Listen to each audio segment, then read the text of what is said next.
Hello everyone, this is Jennifer, and in this video I was going to talk about denial, a victim's denial.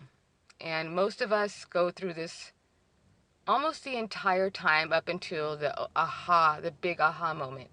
It starts right after the something's not right. We all know this very much. And it happens because we're conditioned this way. We're subjugated to certain forms of treatment over a prolonged period of time, and unfortunately we get used to it. And this is what we know this become our normal. So what do? We have more positive feelings towards our captors. And it may seem like it makes no sense, and it doesn't, but this is a natural process, and it's just a really sad thing, because it's such a bad feeling. And even when you're going through it, even through all the denial or the trying to validate everything or rationalize things, it's still always a bad feeling. You're always struggling within yourself to trying to make this treatment okay.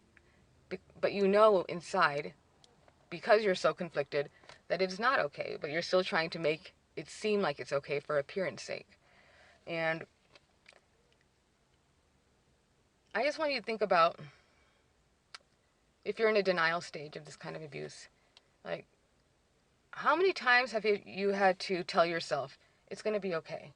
You're just in your head. Don't worry about it. It's not a big deal. Stop being, sensitive. How many times have you neglected yourself in this relationship? How many times have you accepted less than from the narcissist? How many times did you say that's okay when it's not okay? How much do you try, and how much does your narcissist try? Because if you think about it, I can probably guarantee that you're always the one that's working harder, trying more, trying to accept less over time. And look back at just remember the uncomfortableness of the situations, the walking on eggshells. And though it wasn't an overt attempt, but to just feeling how you were somehow quietly shamed and put in your place. It's like, does that seem even remotely normal at all? Any sort of normal relationship or healthy relationship? Not even close. But we still hang on to this. And I remember there was a girl that lived near me, and I was kind of excited. It was the time that I was with my narcissist, but she was really nice, and I thought, oh good, somebody my age, blah blah blah. But I thought we could be friends or whatever. But one night she knocked on my door at 2 a.m, and she had a bloody nose. She looked so bad, and she told me that her boyfriend beat her up. And so of course I was very sympathetic, and I let her in. We called the police. She filed a report, and they were both drunk and everything. And she was like, I'm going to leave him. And I was like, okay. And, I was supportive. And the next day, I see them going to get groceries together. They were going out. She's all bandaged up, and they're going out. And she knocked on my door after this time about 12 other times. The police were constantly there, constantly. She's always, not even a bruise, but blood everywhere. She's just getting jacked up by her boyfriend.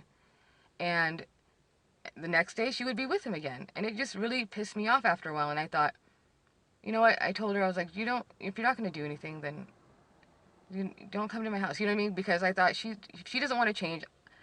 But I was really irritated with her. And I thought, well, don't even come to my door. You're a grown woman. You know what's going on. And I did kind of judge her. And I lost some respect for her. And this is a big reason, examples like that is, I kind of wish that I would have been more sympathetic to her, because it was obvious that she was ashamed. I could tell. And it's because of the abuse. And it's sad, and I wish I would have been more caring for the situation.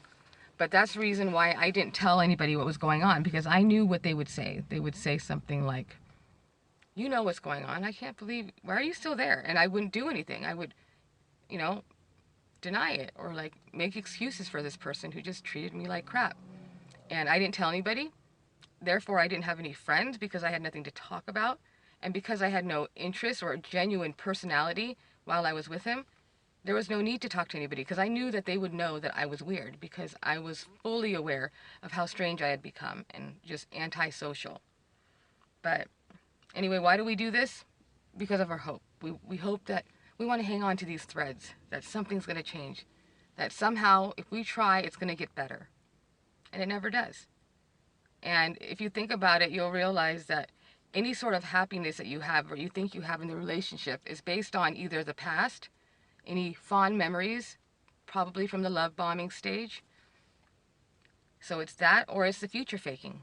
Something great in the future. And these things will never happen. The past was a lie and the future will never happen, whatever they're promising you. So this is such a vital stage to get past.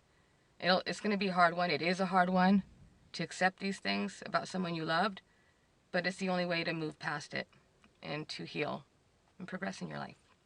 Okay, thank you.